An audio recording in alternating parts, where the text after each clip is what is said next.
बोलिए श्री सीताराम जी महाराज की जय जयकार हो। बोलिए राधा रानी सरकार की जय जयकार हो। बोलिए श्री भागवत चरित की जय जयकार हो। श्री व्यास जी महाराज की जय जयकार हो। श्री सुखदेव जी महाराज की जय जयकार हो। बोलिए श्री राजा परीक्षित जी महाराज की जय जयकार हो। श्री नैमिषारण्य क्षेत्र की जय जयकार हो। श्री सूत जी महाराज की जय जयकार हो। श्री सौनक जी महाराज की जय जयकार हो। श्री 88,000 संत महात्माओं की जय जयकार हो। मैत्रेय मुनि जी महाराज की जय जयकार हो। महात्मा विदुर जी महाराज की जय जयकार हो। यमुना मैया की जय जयकार हो। सिद्ध बाबा महाराज की जय जयकार हो। श्री मनसला मैया की जय जयकार हो। श्री पथरी वाले हनुमान जी महाराज की जय जयकार हो। श्री खेरप सरकार की जय जयकार हो। बाबा गुरु महाराज की जय जयकार हो। सतगुरुदेव भगवान की जय जयकार हो। सब गुरु भाइयों की जय जयकार हो। काका गुरु महाराज की जय जयकार हो। सब संतन की जय जयकार हो।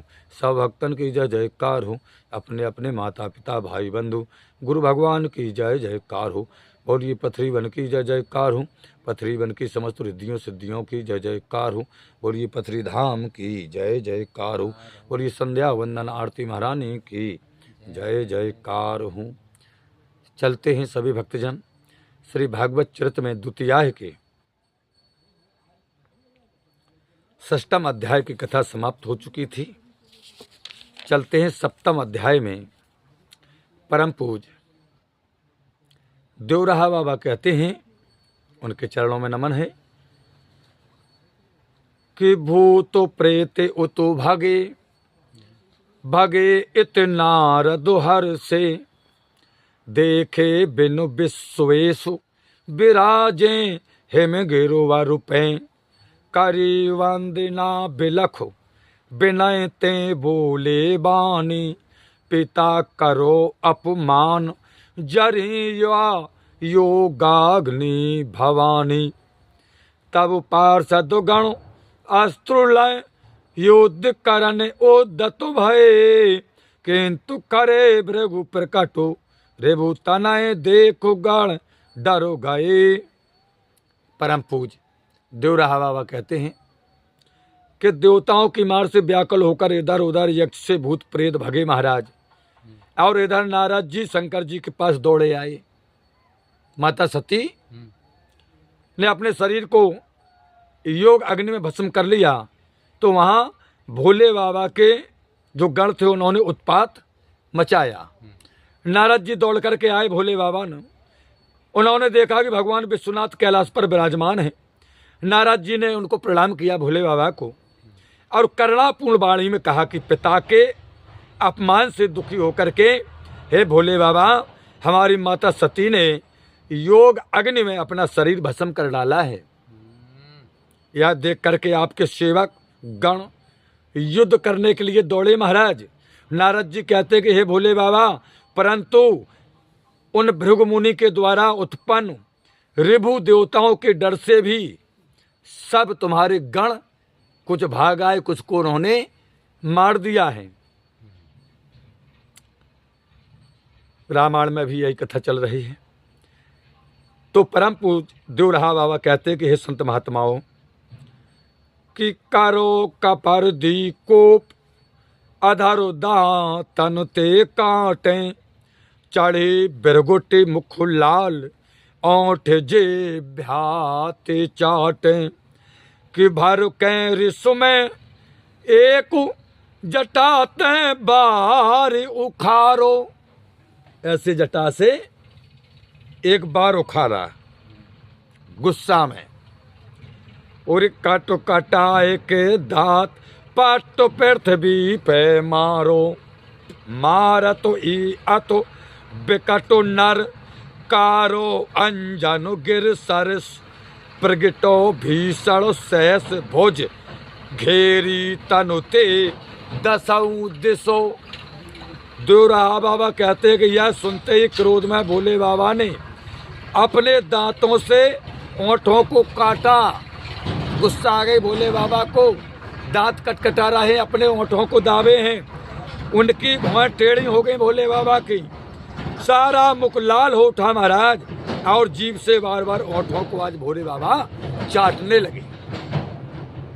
उसी समय अत्यंत क्रोधित होकर के भोले बाबा ने दांतों को पीसते हुए देवराहा बाबा कहते कि हे संत महात्माओं, अपनी एक जटा को उखाड़ा और पृथ्वी पर जटा के एक बाल को उखाड़ करके पटक दिया। उस बाल के गिरते ही महाराज उससे एक अत्यंत भयंकर काले पहाड़ के समान एक व्यक्ति पैदा होगा।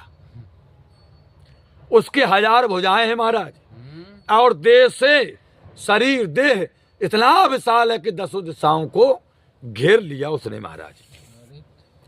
बाबा देवराहा कहते हैं कि बोलो हे बेसुवेशो, बताओ किन को मारूं। बताओ भोले बाबा, की मौत आ गई, की को मारे।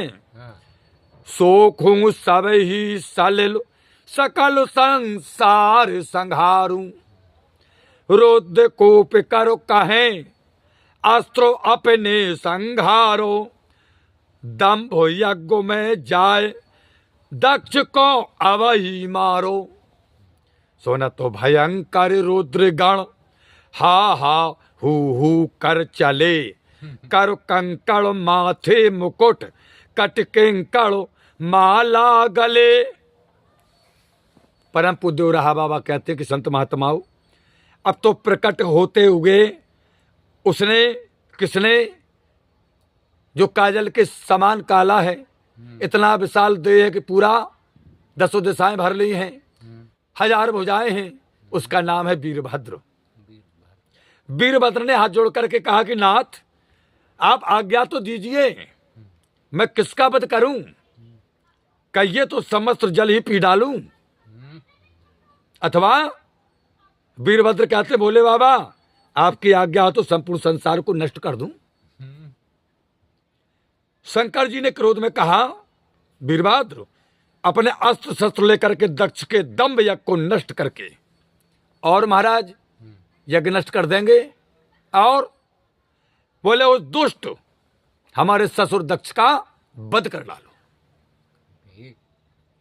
देवराहा बाबा कहते हैं ऐसी आज्ञा पाते ही सभी रुद्रगण हाथों में कंकण, मस्तक पर मुकुट बांधे और कमर में करधनी तथा गले में मुंडमाला पहनकर हुंकार मारते हुए यज्ञ की ओर आज दौड़ पड़े कैलाश पर्वत से। परम पूज्य देवराहा बाबा कहते हैं कि भूत प्रमथ बैताल, विनायक बट को डाकिनी। गुहांक करो पट, क्षेत्रपाल संगो चली सांकिनी। नौ दुर्गा ऊ चली, कोप करो गर्जत तर जति। वीरो भाद्र के संग नगे न मगो मर दति फर दति। विकटो बेस वाहन विवेदो, भीषण कोलाहल करें। वीरो भाद्र से नान रखो, नर नारी सब ही डरे। परम पूज्य देवराहा बाबा कहते हैं कि हे संत महात्माओं, अब तो वीरभद्र के साथ भूत हैं, प्रमथ हैं, बैताल भी हैं, विनायक भी हैं, बटुक भी हैं, डाकनी है, महाराज साकनी भी हैं, और गुहाक्र, करपट, क्षेत्रपाल आदि गण सब हैं।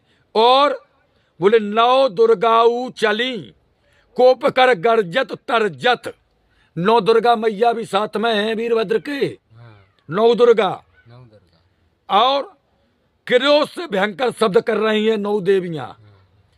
रास्ते के वृक्ष और पर्वतों को तोड़ती हुई चल रही थीं 9 देवियां। सभी का वेश अत्यंत विकराल था और सब अनेक विचित्र सवारियों पर चढ़े हुए थे। वीरभद्र की इस भयंकर सेना को देख करके रास्ते में जितने भी नर नारी देखते थे सब डर रहे थे। महाराज विशाल सेना है वीरभद्र की। आगे परम पूज्य देवराहा बाबा कहते हैं कि आओगे नो नहीं ताओ, ना आओगे नो ना ताओगे नो, ना आओगे नो ना ताओ। यज्ञ की आग बुझाई, ऋतुविक लीने पकड़, धमाधम करी कुटाई। भृगु की दाढ़ी मूछ, सपा चटकारी उखारी, भग की फोरी आंख, बत्ती सी पूसा झारी। प्रजापतन के यज्ञ में जिन जैसे स्यो को लखे, दक्ष यज्ञ में तिनन तस तत् छिन्नता को फल चखो। परम पूज्य राहा बाबा कहते हैं कि हे महात्माओं, अब तो यज्ञ स्थल में पहुंचते ही वीरभद्र ने आओगे ना नताओ, यज्ञ की पहले आग ही बुझा दी। बोले पहले आग बुझाओ। कोई ऋतविकों को पकड़कर पीटने लगा। ऋतविक कहते हैं जो यज्ञ के ब्राह्मण होते हैं। तो किसी ने पकड़े ब्राह्मणों को और क्या करने लगे कि ऋतविक उन्हें पकड़ धमाधम परी कुटाई। बोले धमाधम मारन लगी।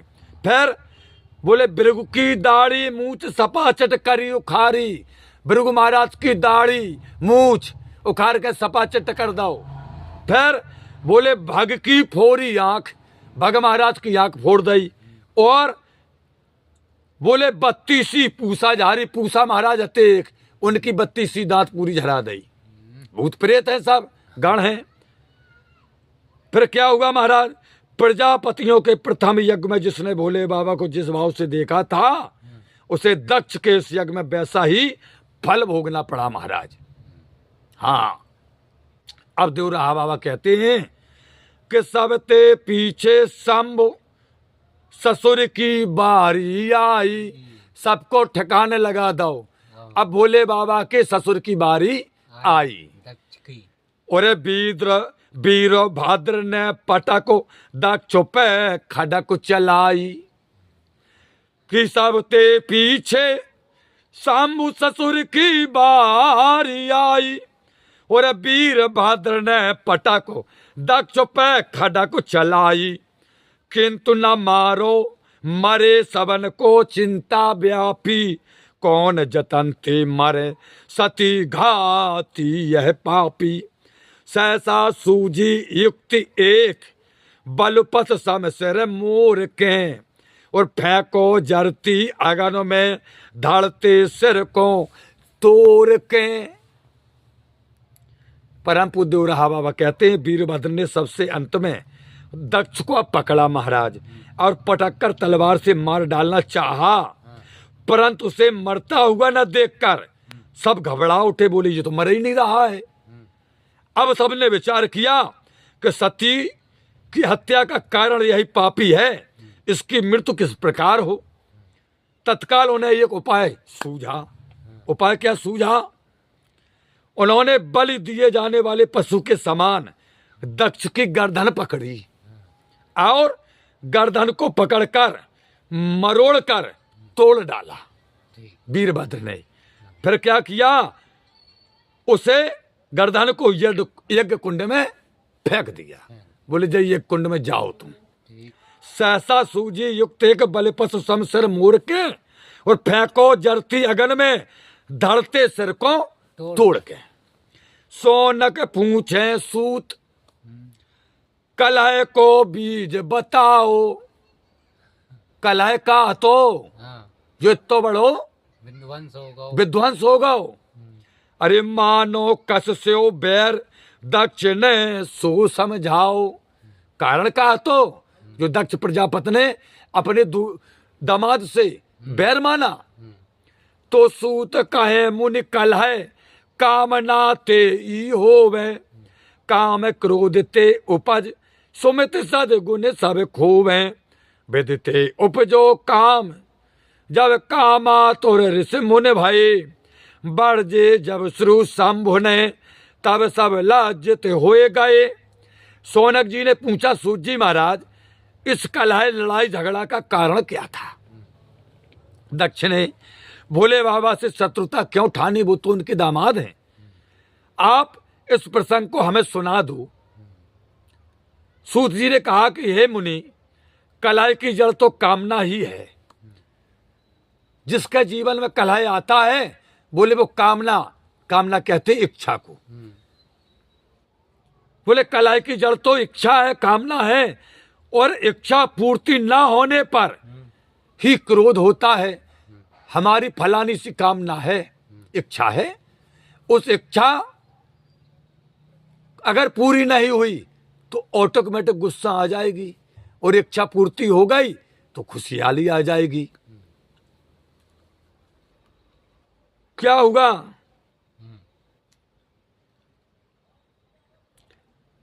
महाराज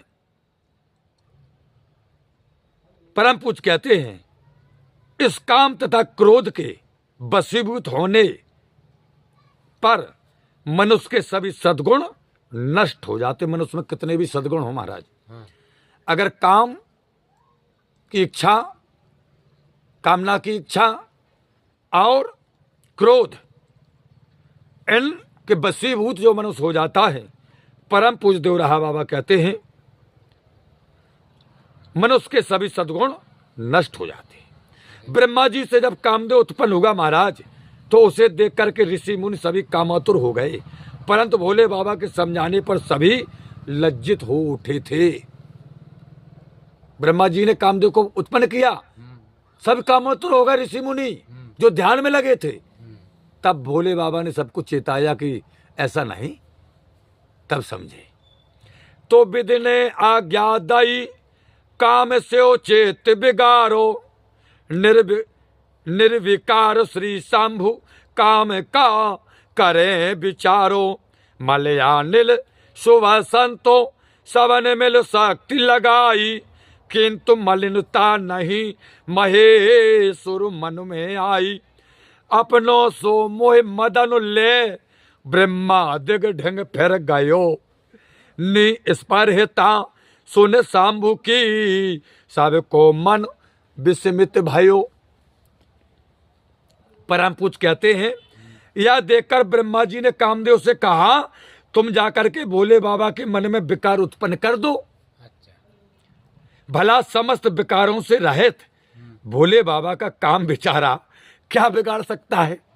हाँ, भोले बाबा तो समस्त विकारों से रहित हैं। शीतल मंद सुगंध पवन तथा बसंत को लेकर आज परम पूज्य देवराहा बाबा कहते हैं कि हे संत महात्माओं, कामदेव ने अपनी सारी शक्ति लगा दी, परंतु भोले बाबा के मन में विकार नहीं उत्पन्न हुआ। तब कामदेव ने बेबस होकर ब्रह्मा जी के पास लौटा कामदेव, और भोले बाबा को निर्विकार सुनाकर कहा कि ब्रह्मा जी, बोले हाँ, बोले वहां नहीं चल रहा हूं जादू। बोले क्यों? बोले वो निर्विकार हैं। जहां कामदेव के मुखार बिंद से भोले बाबा की सभा में भोले बाबा के लिए ये शब्द सुना, कामदेव के मुखार बिंद से निर्विकार हैं, तो सब लोग आश्चर्यचकित हो गए। दक्ष करो तप महाशक्ति आराधी विधिवत, प्रगति जग की मात कहो बर मांगो इच्छित। दक्ष कहो मम गेह प्रकट होए चरित्र दिखाओ, शंभु संग कर ब्याह प्रेम को मरम जताओ। देवराहा बाबा कहते कि संत महात्माओं, यो मस्तु माता कहो दैवर अंतर हित वही, तो ही रुद्राणी सती दक्ष कुमारी बन गई। परम पूज्य देवराहा बाबा कहते कि महात्माओं, दक्ष ने तपस्या तथा विधिवत आराधना से महाशक्ति को प्रसन्न कर लिया। उन्होंने प्रकट होकर दक्ष से वरदान मांगने को कहा।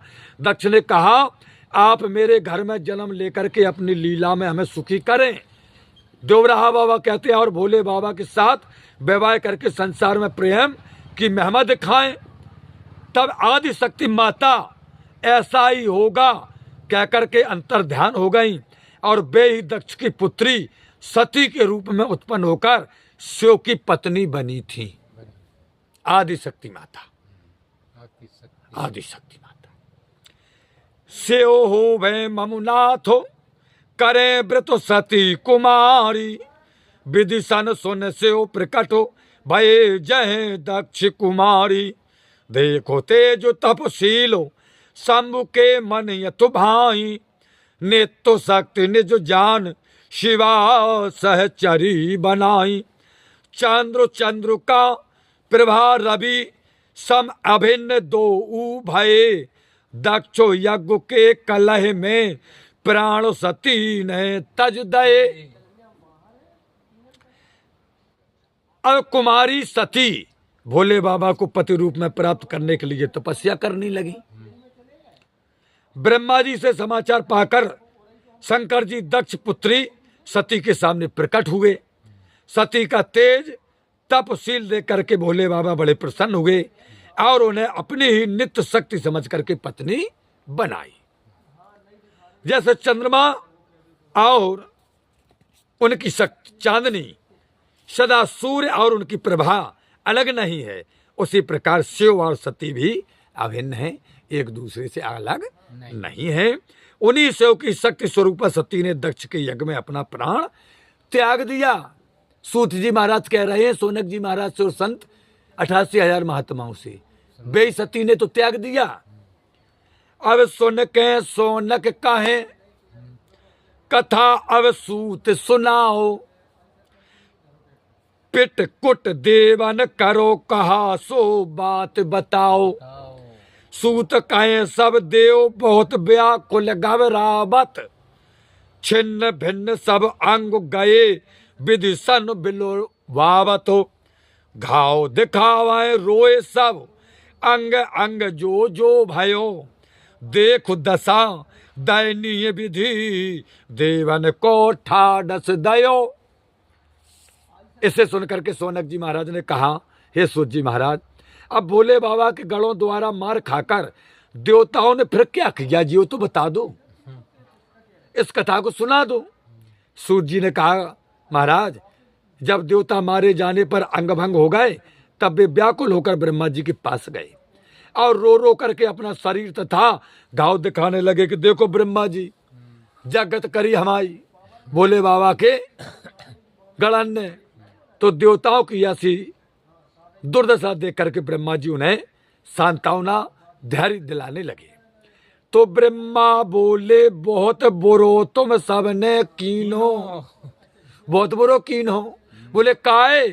बोले यज्ञ के जो ईश तेने मख भाग न दीन हो, किंतु भाई सो भाई सम को जाओ मनाओ,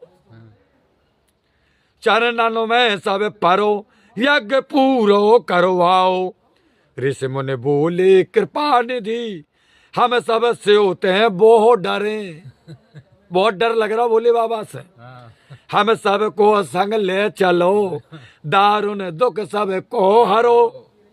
ब्रह्मा ने कहा, जो शिव यज्ञों के स्वामी हैं भोले बाबा, उन्हीं को भाग न दे करके तुम सब ने बड़ा अपराध किया है देवताओं।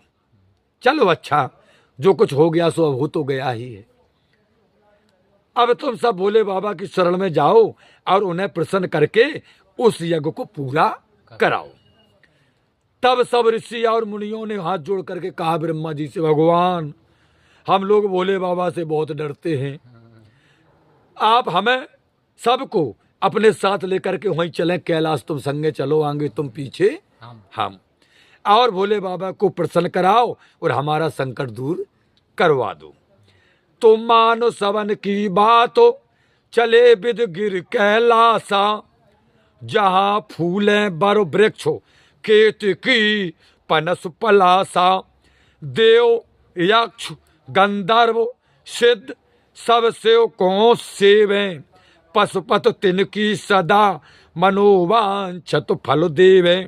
12 मास बसंत जहां कुहू कुहू कोयल करे, बहरे बहरे खग मृग बेहंगो वर कर कल रहो मन को हरे। सूत जी महाराज ने कहा, सोनक जी महाराज सबकी बात मान करके अब ब्रह्मा जी सबके साथ कैलाश पर्वत पर गए भोले बाबा के पास। वहां पर दिव्य वृक्ष केतकी पनस पलाश के वृक्ष सुंदर फूलों से सुशोभित हो रहे थे कैलाश पर महाराज, जहां पर देवता यक्ष गंधर्व और सिद्ध सब मिल करके भोले बाबा की सेवा करते रहते हैं वहां पर, और भगवान भोले बाबा भी उनकी मनोकामना सदा पूरी करते रहते हैं। उस कैलाश पर सदैव वसंत ऋतु छाई रहती, सदैव वसंत ऋतु रहती है कैलाश पर्वत पर। कोयले अपने सुमधुर धुन में महाराज कमनीय कंठ से कुहू कुहू की मधुर ध्वनि करती रहती हैं और भांत भांत के सुंदर पशु और पक्षी गढ़ इधर उधर विचरण करते हुए अपने कलरव में मन को मोहित करते रहते हैं। तो चाओ देसो देखे से दो द्योतन ने विविध साधन सब साधा तो जप तप जोग विराग आदु थे हरि को आराधा तो औषध ते एक से दो